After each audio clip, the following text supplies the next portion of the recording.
probability that x is less than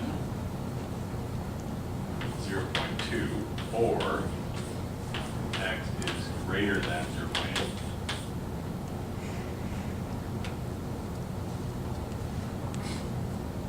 So first off, this is an OR problem, but are these events mutually exclusive? Yes. Yes, why? Because when x is less than 0.2, it cannot be greater than 0.8. Correct. So it can't be simultaneously less than 0.2 and greater than 0.8. So these events are mutually exclusive. So this is equal to the probability that x is less than 0.2 plus the probability x is greater than 0.8. And the cross term minus the probability of both happening is 0. So just drop that. This is the integral from minus infinity to 0.2 of x dx plus the integral from 0.8 to infinity of f of x dx. What do you suppose this is? 0.4. It's 0.4, because this is 0.2. That is this segment here. And this is 0.2. That's this segment here. So this is 0.4. Okay, here's another trick. You might think it's too complicated to set it up this way. So you can say, we know that the probability of anything at all, we know that the integral over the integral from minus infinity to infinity of this function is equal to 1. So we could say this is equal to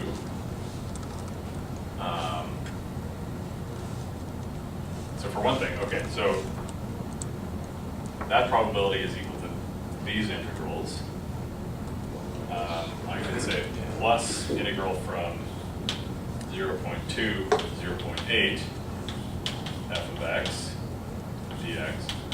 If I take these three together, from minus infinity to 0.2, to 0.2, from 0.2 to 0.8, 0.8 to infinity, what should that all add up to?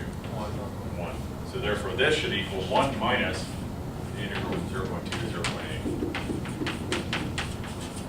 And that is easy to see. 0.6 is just the area under here. So it's 1 minus 0.6, which is 0.4. What else does this represent? That's the probability that x is between 0.2 and 0.8. So this is in fact equal to 1 minus the probability that 0.2 less than or equal to x less than or equal to 0.8. So a trick you can use to calculate a seemingly hard probability is to say, if the complementary event is simple, like this, you can say it's 1 minus the complementary event.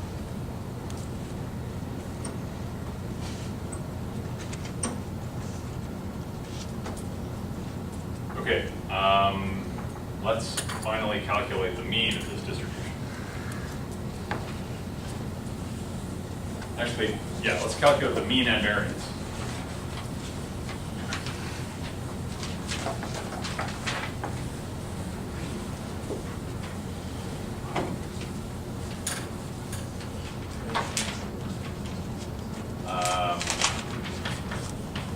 Mean of x. The mean of x is the expected value of x, which is the integral from 0 to 1 of x f of x dx. Strictly, it's the integral from minus infinity to infinity, but this is only defined, it's only non-zero from 0 to 1.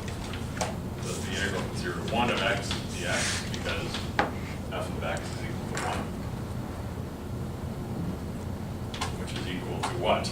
Well, the indefinite integral of x is 1/2 x squared. 0 to 1. If I substitute those in, I get 1/2 minus 0. So it's 1/2. And as you might expect, there's the mean. right at the center of mass. The variance of x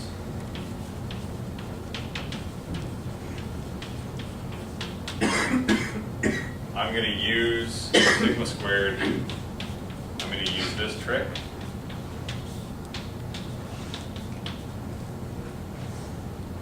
To calculate variance. So the expected value of x squared is equal to the integral from 0 to 1 of x squared f x dx. I'm integrating from 0 to 1 once again because f of x is 0 everywhere else. So this is equal to the integral from 0 to 1 x squared dx, which is 1/3 x cubed from 0 to 1, which is 1/3. So the variance, sigma squared, is equal to 1/3 minus expected value of x squared, which is what? What's the mean squared? 1/4. Which is equal to, what does that reduce to? 1/12.